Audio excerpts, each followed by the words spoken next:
નમસ્કાર વાલા વિદ્યાર્થી મિત્રો, હું કનુભાઈ ગુરુજી આપ સૌનું હાર્દિક સ્વાગત કરું છું.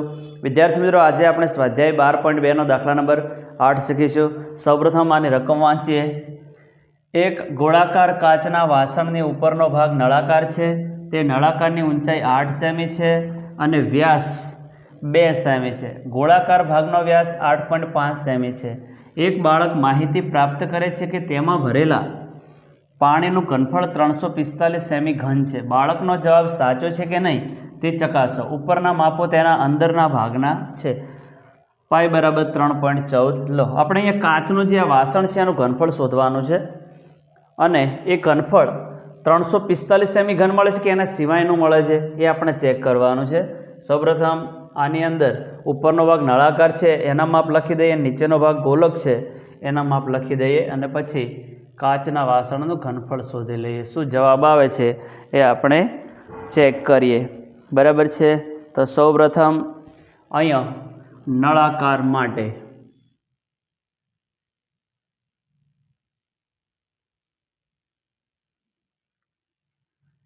R બરાબર વ્યાસ ભાગ્યા 2.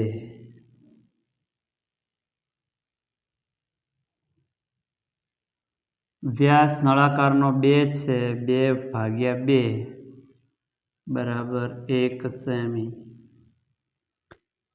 નળાકારની ઊંચાઈ h બરાબર 8 સેમી છે.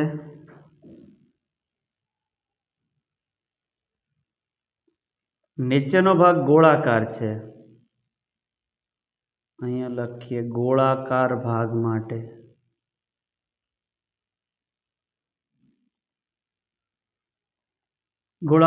માટે કેપિટલ R ત્રિજ્યા લઈએ, કારણ કે આની અંદર આપણે સ્મોલ r લીધો છે. તો કેપિટલ R બરાબર વ્યાસ ભાગ્યા 2. વ્યાસ 8.5 છે. 8.5 ને 2 વડે ભાગી દઈએ. હવે અહીંયા પોઈન્ટ દૂર કરીને સાદુરૂપ થોડો અહીંયા આપી દઈએ એટલે ગણતરીમાં આપણને થોડીક સરળતા રહે. પોઈન્ટ દૂર કરીએ તો 85 ભાગ્યા પોઈન્ટની જગ્યાએ 1 પોઈન્ટ પછી 1 અંક છે બરાબર. 17 × 5 = 85 અને 5 દુ 10, 5 5 ઉડી જશે તો અંશમાં 17 આવશે, છેદમાં 2 દુ 4 આવશે બરાબર. 17/4 સેમી અહીંયા નીચેના અર્ધગોલક ભાગની ત્રિજ્યા આવશે. હવે કાચના વાસણનું ઘનફળ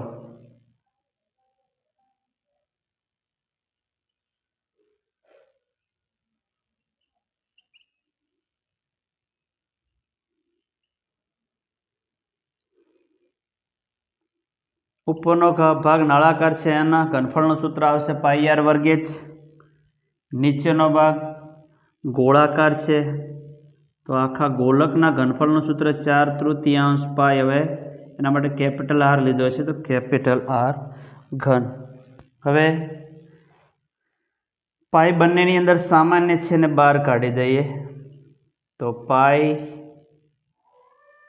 કૌંસમાં અહીંયા R² વધશે, એક h વધશે. અહીંયા આપણને 4/3 મળશે અને પાઈ બહાર નીકળી ગયા છે એટલે R ઘન વધશે બરાબર. હવે આપણી પાસે જે કિંમતો છે એ મૂકી દઈએ. પાઈની કિંમત 3.14 છે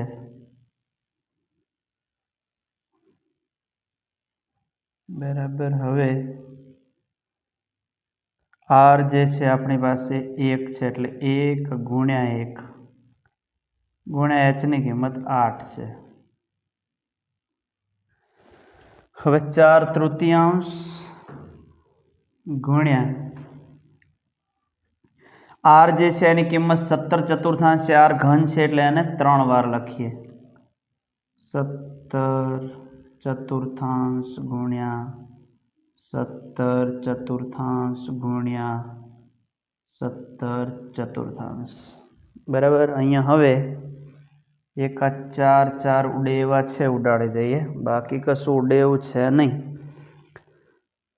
તો આગળ વધીએ તો અહીંયા 3.14 1 × 1 અને 8 એમને એમ લખી દઈએ. હવે 17નો ઘન આપણે જાણીએ છીએ 4913 49 3 ચોક 12 12 ચોક 48 બરાબર. હવે અહીંયા 4913 ને મેં 48 વડે ભાગી રાખ્યા છે. 102.354 આપણને મળે છે. એ લખીએ તો 3.14 કૌંસમાં 8 વત્તા 102.354 3.14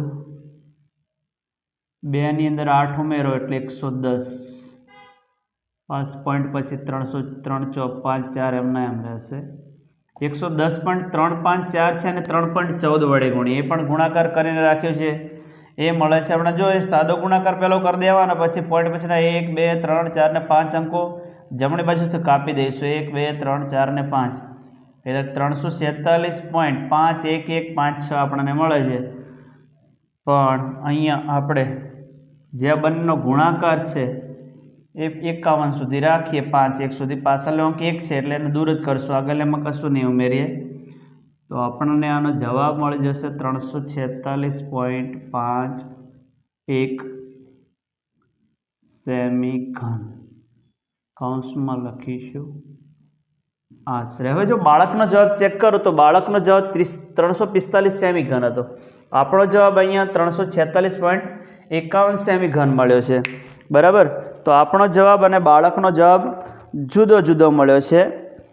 તો અહીંયા લખી શકીશું તેથી બાળકનો જવાબ સાચો નથી. બરાબર છે. અહીંયા લખી દઈએ તેથી બાળકનો જવાબ સાચો નથી. બરાબર છે. તો વિદ્યાર્થી મિત્રો આ દાખલો છે આ રીતે ગણી શકાય.